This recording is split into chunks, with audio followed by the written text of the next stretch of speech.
Kung bago ka lang sa channel na to at isa kang true-blooded Aldab Nation na nagmamahal po kila Maine Mendoza at Alden Richards, tama po ang channel na pinuntahan mo, kaya consider na kitang bagong subscriber. Welcome back mga kaaldab. Ito na naman po ang inyong lingkod, si Mr. Destiny. At syempre update na naman po tayo ngayon kay Alden Richards. Syempre mapapanood nga po siya sa All Out Sunday. Marami na pong nag-aabang, marami na nga po ang mga nagtatanong. Di po ba? Kaya nga sabi ko sa inyo, relax lang. Manood lang kayo kay Mr. Destiny. Lahat po ng mga update at kaganapan ating pag-uusapan. Gaya nga po ngayon. Ito po yung pag-usapan po muna natin kay Julia Barreto at kay Alden Richards. May kumakalat na gagawa daw po ito ng pelikula. Yung A Moment to Remember. Sana nakuha na nga po ng Viva Films. Na si Alden Richards naman daw po ang gaganap at si Julia Barreto. Ito mga kumakalat po ito mga kaaldab na pumapabor po sa Viva Films. Kaya nga po yung iba nagtataka, bakit yung kay Heaven at kay Alden hindi pa pinalalabas? Huwag po kayong mag-alala, ipalalabas po yan. Nagkaroon lang po kasi ng konting controversial ang movie ni Derek Yap na The Rapist of Pepsi Paloma. Nagkaroon ng matinding issue, di po ba, na nag-delay nga po ang pelikula ni na Alden at ni Heaven. Dapat nga po yun isi-shooting o ipalalabas na. Siyempre alam nyo naman po ang Viva Films, di po ba, si Boss Big gusto niya yun talagang kapag nagpalabas siya umaayon talaga, di po ba? Kaya nga sabi ko sa inyo, may mga bagay-bagay po na relax lang po kayo, maging kampante, maging matatag. Kasi gaya nga po ng mga inaano ko, dumidepende na lang po tayo sa sitwasyon Dumidepende po ito sa mga kwento na lumalabas po. Lalo na nga po yung iba nagtataka na ganito ganyan Mr. Destiny, nako may pelikula na naman si Alden. Hindi po. Sinasabi lang po nila yan para makakuha ng simpatya. Sinasabi lang po nila yan para kumbaga yung ano nila ma-relate po. Di po ba? Kaya nga po ako kampante lang. Kaya nga po ako matatag. Lalo na po yung sasabihin at pahayag ng iilan. Talaga naman pong mapapaisip ka. Sa ngayon mga kaaldab, kumbaga relax lang. Di po ba? Maging kampante. Dahil alam naman po natin na maraming issue nga po. Bukod po kay Julia Barreto, yung kumakalat po na sinasabi nga po na ikakasal daw po si Catherine at si Alden. Di po ba? Well, tinanong tayo ni Ma'am E.G. Marcelo na, Mr. Destiny, totoo ba yung balita na ikakasal si Alden Richards at si Catherine? Well, hindi po yun totoo. Kasi sabi ko nga po sa inyo, bago po tayo bago sila malaman yan, i-anunsyo po muna ni Boy Abunda. Di po ba galing naman po kay Alden Richards na si Boy Abunda yung mag-host kapag pinakilala na po ni Alden Richards yung taong alam naman po natin kung sino. Di po ba? Walang iba kundi si Mrs. Paul Carson. Issue na naman yan, Mr. Destiny. Alam mo, kaya ka nababash Kaya ka lagi na pag-iinitan dahil sa mga sinasabi mo na wala ka namang ebidensya. Kaya ang tanong, ang kasalan nga po bang din, meron nga po bang ebidensya?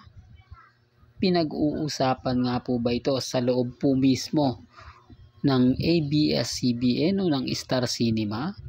Ang kasalan nga po ba ito ay pinag-uusapan sa Sparkle? Hindi po ba wala? Hindi po ba gawa-gawa lang po nila yung mga bagay-bagay na masasabi natin na ganito, masasabi natin na ganon?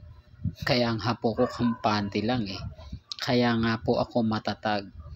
Dahil hindi po ako nagpapatinag. At syempre hindi po tayo magpapadala. Hindi po tayo magpapaapekto. Ano man po yung sabihin nila, ano man po yung maging komento nila, pabor man o hindi, kailangan updated ka. Kailangan alam mo yung mga nangyayari sa loob po ng social media. Alam mo yung mga ibabato po nila.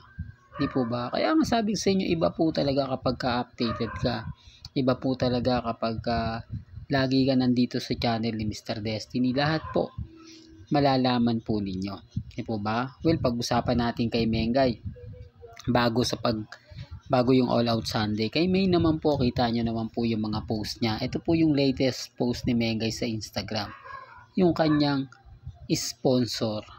Hindi, si Mengay po hindi po nawawala ng advertise. Huwag po kayong maniniwala na kumbaga laos na si Maine. Hindi po, marami pa rin pong endorsement si Maine. Hindi lang po talaga nila nakikita kasi nga po, sino nga po ba yung magpo-promote kay Maine? Di po ba? Siyempre si Mengay lang, hindi po katulad ng iba na talagang puspusan para lang makabenta.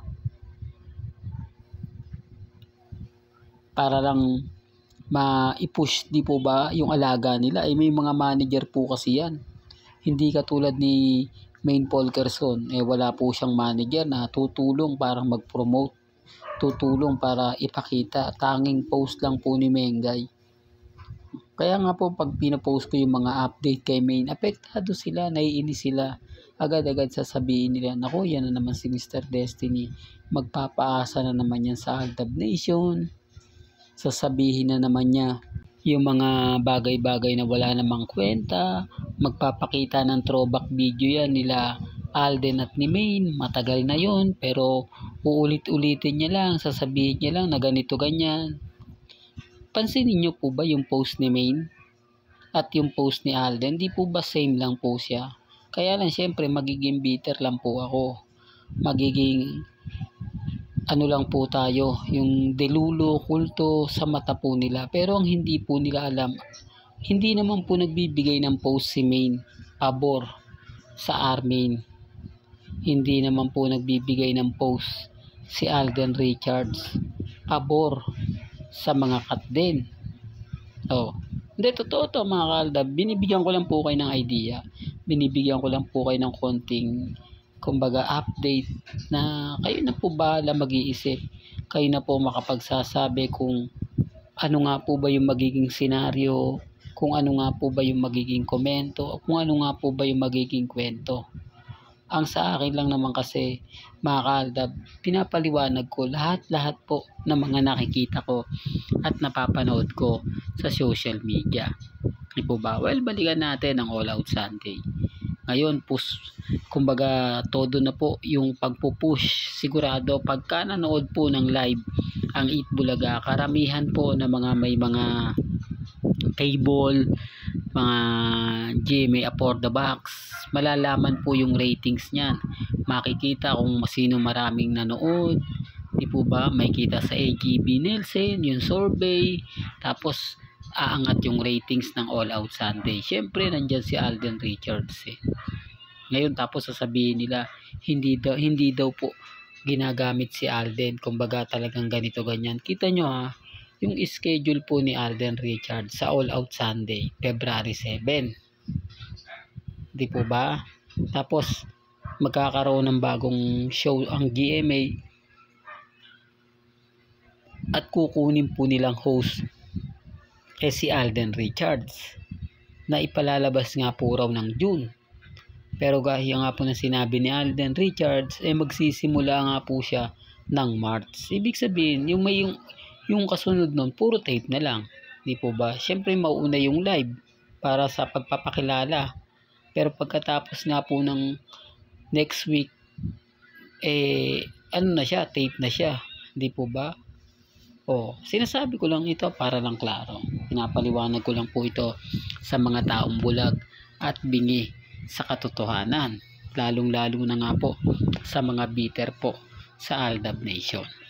Well, hanggang dito na lang po ang ating latest updates. Kaya kung gusto nyo pa po ng pinaka-latest at sariwang update, abay tumutok lang po kayo dito po sa channel ni Mr. Destiny para updated po kayo sa mga bago at sa mga latest po na i-upload po natin maya-maya lang. Hanggang sa muli, salamat po sa panonood at pakikinig.